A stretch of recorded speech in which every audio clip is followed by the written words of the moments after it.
అల్లూరు జిల్లాలోని ఓ గ్రామ గిరిజనులకు 350 చెప్పుల జతలు, మరో గ్రామానికి మామిడి పండ్లు, మరో గ్రామ అభివృద్ధికి ఇచ్చిన మాట నిలబెట్టుకుంటూ డిప్యూటీ సీఎం పవన్ కళ్యాణ్ మన్యం ప్రజల మనసు దోచుకుంటున్నారు. ఇటీవల డుంబ్రిగూడ మండలం పెదపాడు గిరిజన గ్రామంలో పర్యటించిన పవన్ కళ్యాణ్ గ్రామానికి రోడ్లు, ఇల్లు, స్కూలు, అంగన్వాడీ భవనం నిర్మాణాలు చేస్తానని హామీ ఇచ్చారు. ఇచ్చిన మాట నెరవేరుస్తున్నందుకు thank you Pawan Kalyan sir అంటూ గిరిజనులు ప్రత్యేక ధన్యవాదాలు తెలియజేస్తున్నారు.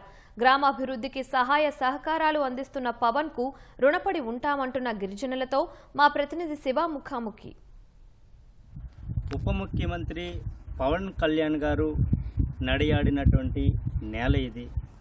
డుంబ్రిగూడ మండలం పెదపాడుకు చెందినటువంటి రహదారి ఇది. గతంలో మట్టి రోడ్డుతో కూడి రాళ్ళు రప్పలతో ఉండేది. ప్రస్తుతానికి చూసుకున్నట్లయితే ఒక తారు రోడ్డు సుమారు 2 కిలోమీటర్ల మేర వేశారు. 1,85,00,000 దీని యొక్క అంచనా వ్యయంతో పూర్తి స్థాయిలో నిర్మించడంతో ఇక్కడ గ్రామస్తులు కూడా ఆనందం వ్యక్తం చేస్తున్నారు. మరో పక్కన గ్రామంలో చూసుకున్నట్లయితే సీసీ రోడ్లు, పక్కా ఇల్లులు కూడా నిర్మిస్తున్నారు. స్కూల్ భవనం, అంగన్వాడీ భవనం కూడా నిర్మాణంలో ఉన్నాయి. డుంబ్రిగూడ మండలం పెద్దపాడు గ్రామం విజిటింగ్ టైంలో రహదారి అనేది లేకుండా చాలా ఇబ్బందులు పడుతూ ఉంటే ఆ రోజు సార్ వచ్చి విజిటింగ్ చేశారు. ఆ విజిటింగ్ టైంలో నన్ను మా మాతృభాషతో అంటే మా మదర్ ట్యూన్తో మాట్లాడుకునేసి అన్నారు. ఆయన మదర్ ట్యూన్తో మాట్లాడి తను అర్థం చేసుకొని మా భాషను తీర్చిదిద్దిన ఏకైక వ్యక్తి ఎవరున్నారంటే డిప్యూటీ సీఎం గారే సార్. ఫస్ట్ స్వార్థం లేని నాయకుడుగా మా గిరిజన ప్రాంతానికి చెయ్యాలి అనే ఆలోచన వచ్చిందంటే ఏకైక నాయకుడు ఆయన ఒకరే. చాలామంది చూసాము, పెద్ద పెద్ద మినిస్టర్లు చూసాము, చాలామంది ఎమ్మెల్యేలు చూసాం, కానీ వాళ్ళు కూడా అడుగేయలేని పరిస్థితి.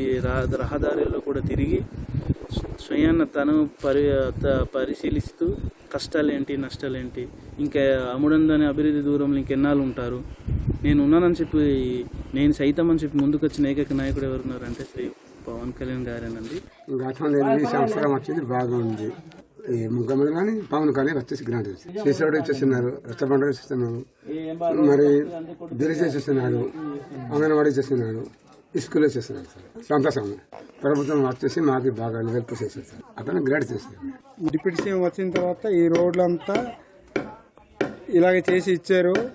ఓట్లు అంటే మనకి ఇక్కడ వైఎస్ఆర్ సిపి నుంచి ఉండారు కదా, జగన్ గారు ఈ లేని పోని పథకాలు పెట్టాడు. దానివల్ల అలాగే ఎక్కడ అభివృద్ధి చేయలేదు జగన్ సార్. చేయకపోతే ఈయన వచ్చి చేశారు. కూటమి ప్రభుత్వం వచ్చి మనకి అంత మేలు చేసింది సార్. ఏంటంటే మనకి అభివృద్ధి కావాలి సార్. ఏటి ఇవ్వకపోయినా అభివృద్ధి మనకి చాలు. రోజుల్లో మనకి ఏ నిధులు కూడా వచ్చేవి కావు. మరి ఇప్పుడు కళ్యాణ్ గారు వచ్చి, పవన్ కళ్యాణ్ గారు వచ్చి అన్నీ సాయం చేశాడు. వీధి రోడ్లు కానీ, తర్వాత రోడ్డు కానీ అన్ని గ్రామానికి కొద్దిగా డెవలప్ చేశారు.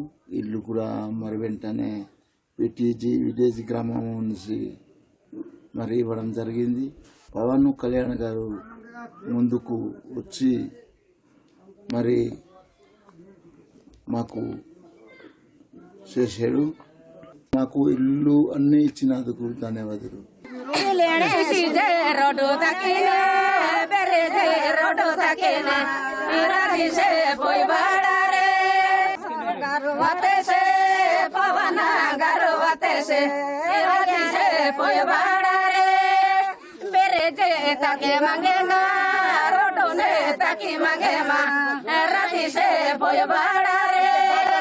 శ్రీ పవన్ కళ్యాణే మా గ్రామానికి వచ్చి ఇవన్నీ ఇవ్వడం మాకెంతో సంతోషదాయకమని గిరిజనులు ఆశాభావం వ్యక్తం చేస్తున్నారు. అల్లూరు సీతారామరాజు జిల్లా పాడేరు నుంచి శివ, ఈటీవీ న్యూస్.